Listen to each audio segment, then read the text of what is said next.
Welcome to Stacy on the Right here at familyvisionmedia.org. This is our StreamYard where we are interviewing newsmakers and political thought leaders and really talking about the heaviest issues of our day. And so I'm so excited to have with us today our guest who I love talking to. We just had this expansive discussion on momming before we even got started. That was probably another good podcast we should have done.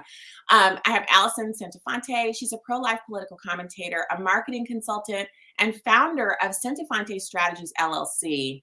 I'm so excited that you're here to have this discussion with me about a bill in Maryland that really, to me, sounds like pure, unadulterated evil. It really is, Stacey. And thank you so much for talking about it.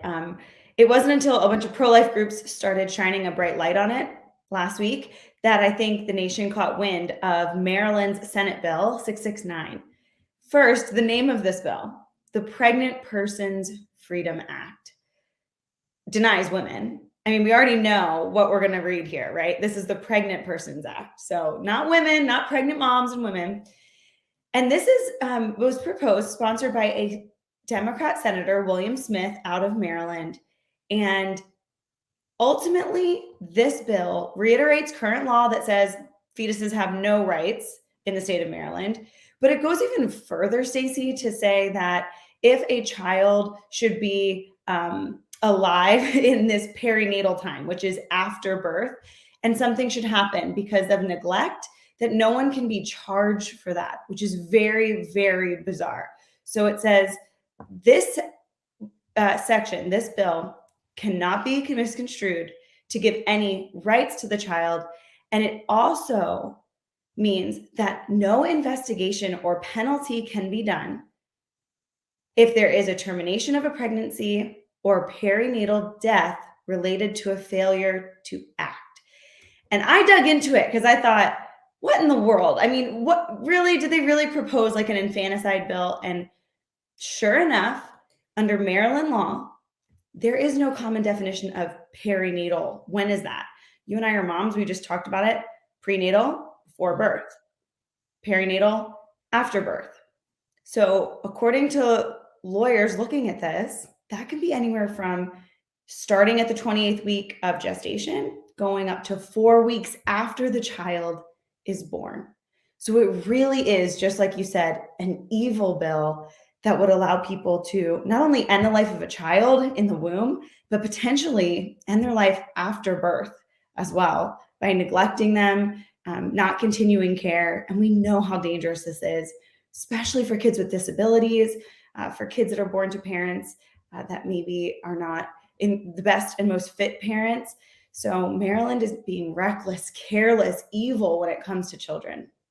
And the other thing that I think is kind of interesting is the timing on this, because everyone on the right, I know for you and I, we've been very, very excited about the possibility of Roe v. Wade being countermanded back to the states and having all of those trigger laws in 21 states so far actually kicking in and seeing abortion outlawed in roughly half of the country. So it would be a huge move for us, because people who might live in a state that's not pro-life and you are pro-life, you can choose to move to a state, which is what the founders intended, giving us the ability to no longer support infanticide and abortion through our taxpayer dollars by living in a state where we are not doing that. And so there's a huge level of excitement around that. There's a lot of prayer. I know there's fasting and there's prayer group meetings and all kinds of rallies that are being held all in the month of April. Here in Missouri, we're having a big one in April. So this is something that we're excited about. And in response to that, people on the left who are pro-abortion are doing things like they want to make California an abortion tourist state. And Maryland is now striking out and saying, well, how can we help? Well, we can say that if you have a baby and you get that baby home and maybe you don't like it anymore, or you change your mind and you neglect it and it dies, then that won't be held against you, because that's a choice you should be able to make. And, you know, Alison, they told us over and over again that it's about having control of your body. A woman should have control of her body. So how is this controlling your body when the baby is born and is 3 weeks old and you just decide to stop nursing the baby and you allow the baby to starve to death? How is that your body? So that I really don't see the justification here for any of what they're doing. No, you're right. From ideological and philosophical perspective, they're being logically consistent, right? So you see, they're saying this child in the womb gets no rights, and this child after they're born gets no rights because that child's dependent on me. And the pro abortion movement sees that dependency of a child on a mother as something that is terrible instead of something that's beautiful. Instead of realizing I'm giving my child everything it needs to survive, God's given me that ability both when they're in the womb and out. They see that as problematic. We have been saying on the pro life side that child deserves legal protections and societal protections both inside the womb and outside the womb because, like you point out, they are their own person. They have unique DNA at the moment of conception that God has given them, put his hand on them, a new person. I don't have, if I have an abortion, I don't die. That's true. So the abortion was not against my body. It was against someone else's body. Someone else would die. So, it's kind of been this hypothetical thing. You pointed out a quote from, in Florida, we heard a nurse say, yeah, we should have a conversation if a child survives an abortion. We heard Kathy Tran even say that, a year or two ago, say, yeah, my bill would allow for those types of conversations. Governor Ralph Northam, everyone's, least favorite person in Virginia, has echoed that as well. But it's not hypothetical anymore. Now we're seeing Democrat senators say, I'm so deeply concerned about a woman's right to choose that I'm going to propose legislation to make sure she can end that child's life through all 9 months of pregnancy, which is still incredibly cruel. And I'm either going to intentionally make it confusing so that she would not be penalized or investigated if she hurt that child afterwards, or I'll be so negligent about the law that I will use that term perinatal death and just see what happens because I don't care about children. I don't care about that. So we know in some places like the Netherlands, euthanasia can be used on children. This is already happening. Infanticide is happening. It's proposed as legitimately moral because how dare we let, a child with a disability suffer after it's born? We can absolutely end the life of those that are terminally ill and have disabilities. That's happening across the world. And so I'm hoping that the pro-life movement does see the tea leaves, read the tea leaves here. And those who are not in the pro-life movement that may be listening, understand that there is a real fight for life happening.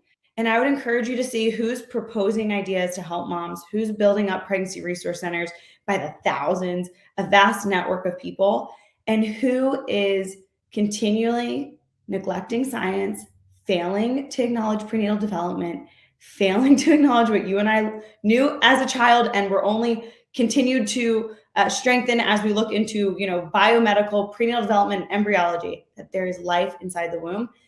And whose side do you want to be on? Because I surely don't want to be 80 years old and look back and go, wow, I really failed to follow the science there, didn't I? Yeah.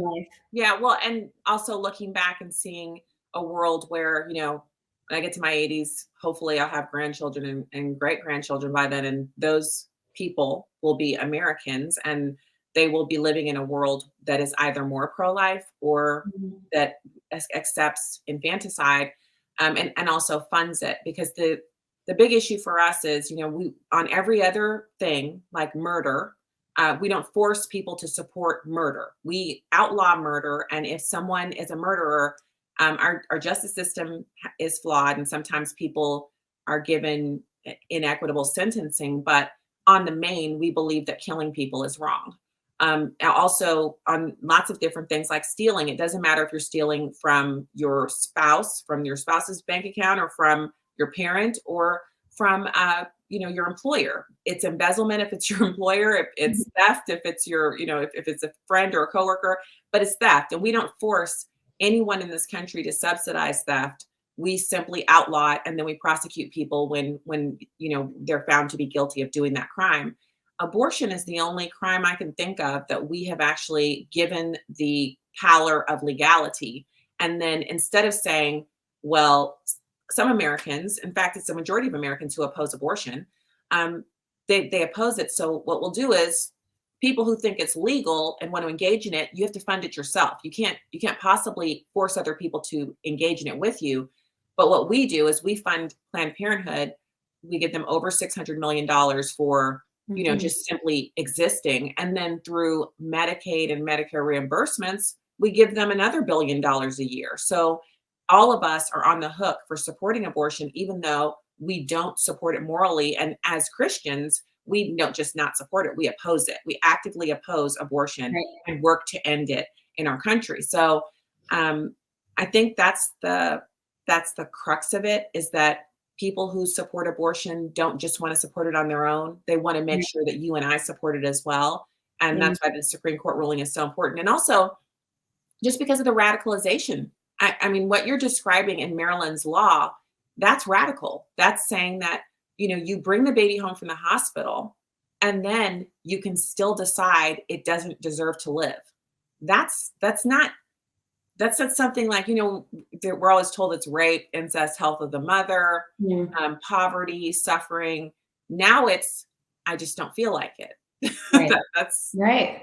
you know, No, and it's, I would argue it's radical to kill a child at any point in pregnancy. But true. I think to people who are on the fence or more concerned about late term abortion, you're absolutely right. I mean, we can use these sorts of examples and we should. And I want to say, if you're listening to this, you should be sharing about it. You should use your voice, whether that's at home, online, calling your legislator, like making sure the people around you know that abortion at any point in pregnancy is wrong. It's a failure to be compassionate, tolerant, inclusive, loving, to give equality to that child. All of these terms that we hear the left run with as if they're their own, we're trying to champion. And so I would say share, talk about it, because you're right. When the Supreme Court this spring decides what it's going to do with Roe v. Wade, that is our national law on abortion.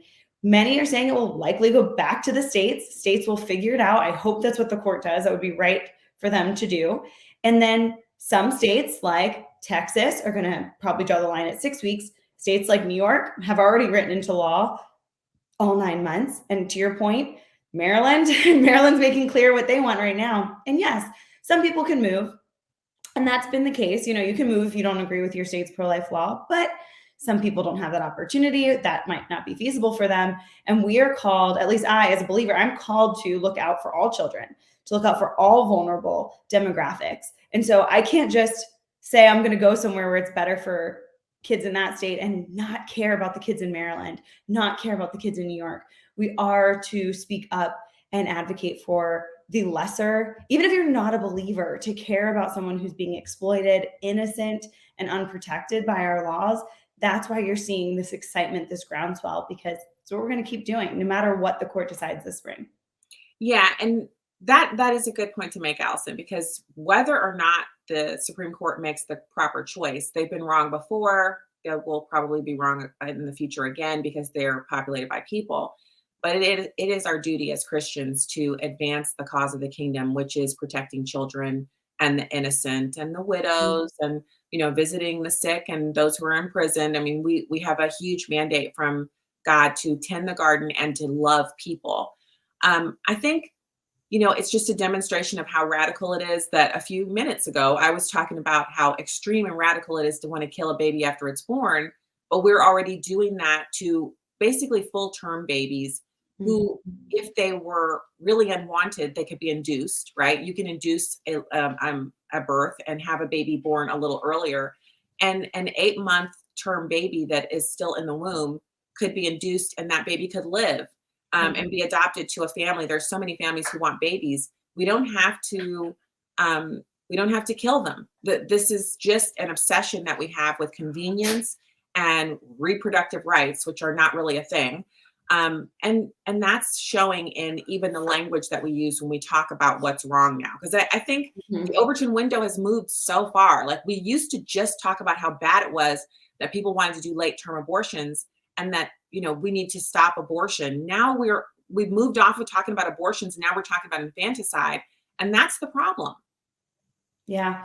No, language is incredibly important to talk about, because I think what we're seeing here is the left and pro aborts move more and more aggressive in what they're positioning is, right? And then over here on the right, where we're like, well, can you meet us at 20 weeks, maybe 15 weeks?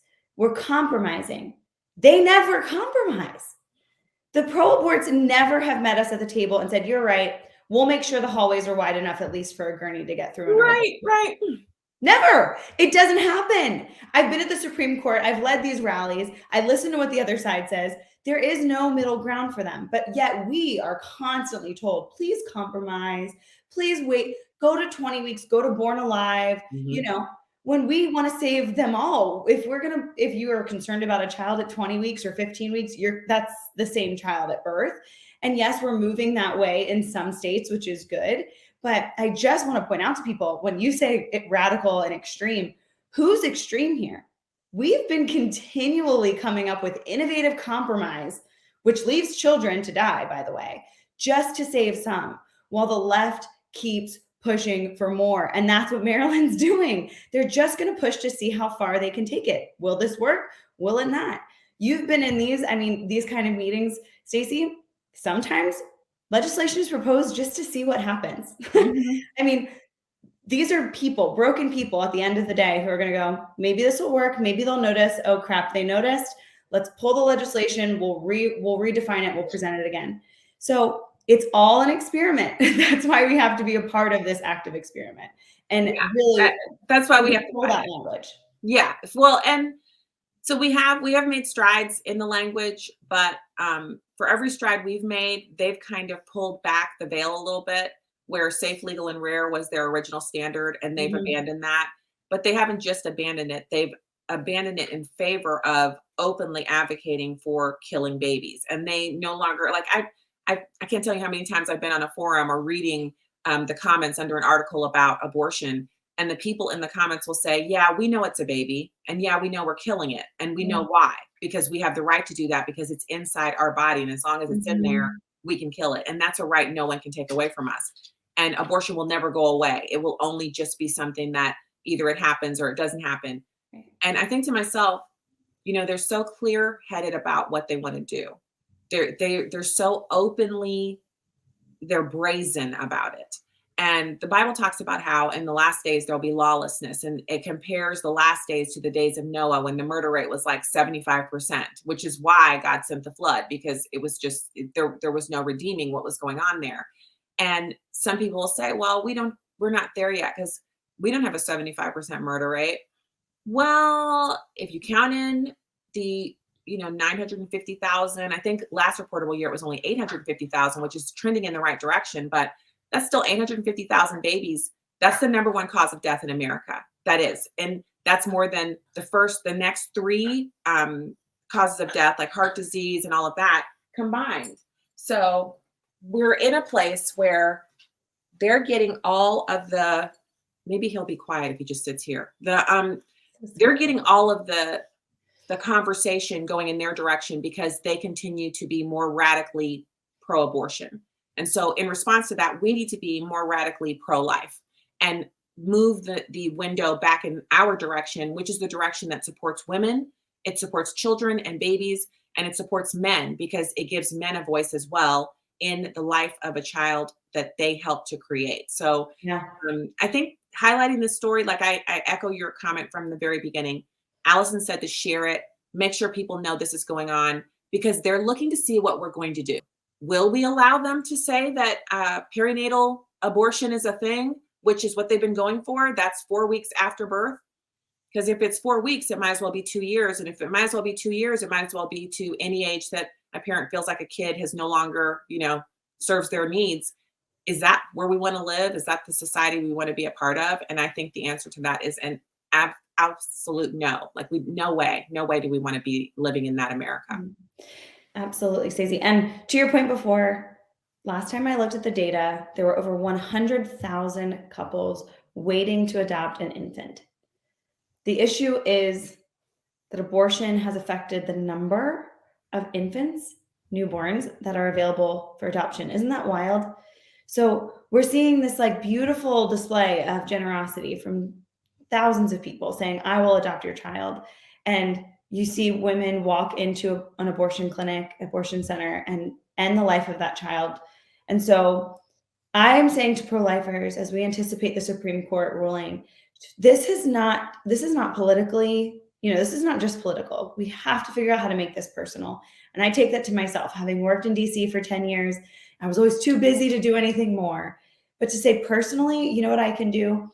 I'm now making sure that the girls at Embrace Grace every week have a meal, because those girls are choosing life. And I'm not leading the group, but I'm making sure that they have dinner, right? I'm advocating for groups like Lifeline Children's Services, who does foster care and adoption. I can't adopt right now. I'm about to have my second baby, but I can be thinking about ways to support families in my community that are adopting, or foster care families. My husband will take your boys and go play basketball for 3 hours and let you guys have breakfast together. Like, there's things we are going to have to do and should all be figuring out. All right, politically, I called my member, but personally, what am I doing? Because it's a spectrum, Stacey. The chat rooms you're in where they're bragging about abortion, that wipes me out, right? Those girls are broken. We need to pray for them, and they're hurting. But that's not all pro aborts. There's a lot of girls, and I've got to meet some of them through my work with Embrace Grace, who were this close to aborting until someone said, come to this meeting. Let's go talk. Let's slow the train down. Let's go get an ultrasound, right? She's just one individual human, and that's who we have to target in the years ahead, is the one, going after the one. Yeah, and that's what we do at Thrive here in St. Louis. The girls come in for STD testing, and they get a blinged out Bible, and they get the gospel shared with them, and someone prays with them, and they get kind of counseled on how valuable they are and how that baby is going to be a blessing, and at some point will be an adult and a friend. That's the thing about our kids. Once they get into their 20s, they stop being so much your child and your baby, and they start to be more of an adult friend who you are very, very close to, and you counsel, and sometimes even say, oh no, don't do that. But they're young adults. And so you don't get a young adult that you get to be friends with until you have the baby, and then raise the baby into that adult that is going to eventually end up being, one of the best joys of your life. And so we often have, so every year at our pro-life banquet, we have the parade of life, where the women come in and they wear sashes, and they are dressed up in evening wear, and they have their children with them. And they come in and they go up on the stage, and they get applause from 1,100 attendees from around. It's so beautiful. Yeah. And they're up there smiling, and you can see the joy and the confidence on their face. And often the women who will have the most searing story, they'll share their story, and then they're patient ambassadors, and they will have that ambassador sash on, and they'll give a small keynote of 20 minutes telling the story of when they first walked into Thrive or stepped onto one of our mobile units and had an STD test or a pregnancy test. And from there, how they went on to complete their master's degree or their bachelor's degree and then their master's, and open their own business. Or often the story of the child's father is not central to this, it's not that the dads can't change their minds or came along, but they have this child who to them is a miracle, because the decision to keep that baby is the turning point at which their whole life began to change trajectory and go in a different direction. And it's the love at that, we used to call them pregnancy resource centers, but we have Thrive clinics here, and they're a mix between a spa and a really awesome Bible study and a clinic. And you're loved, and you're cared for, and you're prayed for, and you're treated with respect. And even women who come in and they're post-abortive, they're still treated in the same exact way as the other women, and they can have follow-on care for years. We have women who have been in follow-on care for 10, 11 years. They have families now. They're, some of them are married, and they're amazing stories. And so when you talk about what can you do, the opportunity to support women who are making this crucial decision, the opportunities are so vast. You can do everything from just sending $5 a month to donating supplies to actually being there and praying with women. You can get trained on how to use the ultrasound machine and give ultrasounds to women outside the Planned Parenthood and change their minds right before they go into the building. You can be on sidewalk counseling and pray with people as they're going in and out. And so there's just so much that you can do. And you talked about like the mentoring and supporting families that need help, just with babysitting or being a good, almost like their neighbor.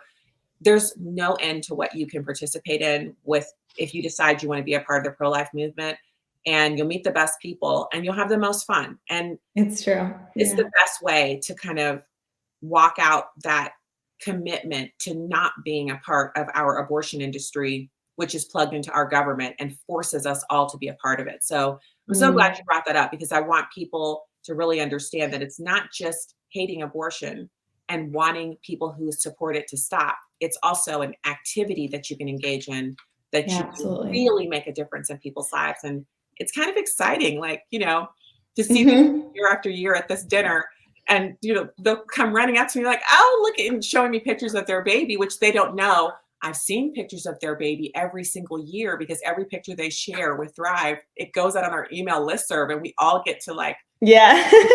grow. We're watching That's them in great. the emails. But yeah, they have amazing stories, and these are success stories for us. And so it's Mhm. important to share that too. For every Maryland bill, there are 10,000 of these women running around with children that wouldn't exist if it weren't for organizations like the ones you're connected with and Thrive. And Mhm. I'll even say, like here in Missouri, we've saved over 33,000 Oh, babies wow. since Thrive has been in existence. And so that's the population roughly of Chesterfield, a suburb that's just a little west of me. So Hmm. that is a town of babies who are now alive, running around, doing awesome things, Yeah. because of the pro-life movement and because of what God is doing, using us as his hands and feet. So get involved, So share the good. story about Maryland, and then do something to countermand what they're proposing by working. Yeah. Yeah. It's so good. And if anybody listening feels like a little drab, it's been a tough 2 years, maybe you lost that fire, whether you're in the pro-life movement or not. I just wanna echo what Stacey said. There is nothing that will wake you up like standing at the abortion center on a Saturday morning, and a young man pulls in, a girl jumps out, she runs into the center, he goes to park, and you start realizing, I'm witnessing something that will change people's life. And to see men, good men of God, go talk to him, "Hey, what's going on? We just broke up. She's pregnant. I don't know what to do." And then to see the women come around her when she leaves, when she's looking for him and gets to the car and he says, "Hey, you should talk to them. There's an ultrasound. Maybe we should get an ultrasound." Your heart will be beating out of your chest. Your day is changed. It is so powerful. And so I just want to remind people that that's happening in your community all the time. And I have to go do it every once in a while, Stacey, because sometimes we get in this macro political sphere and we forget what we're doing matters. And so you go down to the facility, you just pray, you see who's going in, and you realize, I just watched a pregnant woman walk in. Will she leave pregnant? I'm not sure. And you will feel needed and usable and valuable, and be reminded of the worth of your voice. So I just encourage that too, of just being a positive presence and letting that drive your pro-life activism in the year ahead. Yeah. It's like the best fun you'll ever never know you needed to. Yeah. All pro-life leaders should do it too. I mean, I would put that challenge out to anybody that's been in the movement for a long time. We got to make sure we stay soft Yeah. to the hearts of women and what young men are facing, so that we don't get hard and we don't say things that are callous and we don't forget who we're talking about. Yeah, and bills like the one that you're sharing with us today in Maryland, it makes you angry. Mhm. It's disheartening, and it makes you feel like, oh, this again. They're still trying to, legalize infanticide. But the pro-life movement has become so much stronger because of efforts like that bill. Yeah. And our young generation, young people right now are the most pro-life that we've ever had, because of science and technology, because of Mhm. ultrasounds, and because they grew up, their first sibling, the ultrasound, it's 3D picture of the baby, and it's Yeah. on, pinned to something, a bulletin board or something, or maybe it's even in a frame, and they're introduced to their sibling. This is the baby that's in your mom's tummy. And so that kind of childhood and that kind of experience lends itself to our side, which is the pro science side, the pro life side. So I'm so excited that you are about to have another baby. I just Thank encourage you. maybe just one more after this. I'm ahead. I'm I'm jumping all the for gun, it. but I'm all for I'm with it. you. So you just make sure, think of me when you're like, should we go Yeah. again? Yes. Yes, It have feels one like more. the ultimate rebellion to just Yes. say, "I'm having babies. I'm I'm doing cranking it." them out. That's what you got to Mhm. do. And then, Yeah. enjoying them because the time is fleeting when they're really small, but there's always round two, which is grandkids, and there's always the joy of neighbors and family members having babies. And so, that culture of life may not be as prevalent as it once was, but it is prevalent when you are expecting a baby, when you are a mom of young kids, when I'm Mhm. looking forward to having grandkids one day. These are the other countermeasures that we can employ to push back against Planned Parenthood and the evil of abortion. So I'm so glad. I'm going to be praying that you have a wonderful delivery, smooth, Thank easy, you. and just all full of fun. Great picks. And You know, thankfully, I'm not in the state of or state of Maryland, I should say. Thankfully, well, I'm not in the state of Maryland. yeah, you've made it to the South, warm. Yeah. Everybody's a little bit nicer, so that's awesome. Yeah. Alison Centofante, I am so glad we got to talk today, and I'm so glad that you could join us here on Stacy on the Right, hosted by Family Vision Media. This is our StreamYard. You can find out more at familyvisionmedia.org. And I just want to, Allison, would you tell them how to find out more about your company and then also the work that you do, website, Twitter, everything? Sure. Thanks so much. Yeah, feel free to follow me on Twitter, on Instagram, or Facebook. It's Alison Centofante, super Italian last name. And I just launched my LLC, and we'll have a website up soon to help, select projects continue to further the pro-life mission into the future. So thank you. Awesome. So you guys have a blessed afternoon and check us out at familyvisionmedia.org and stacyonright.com.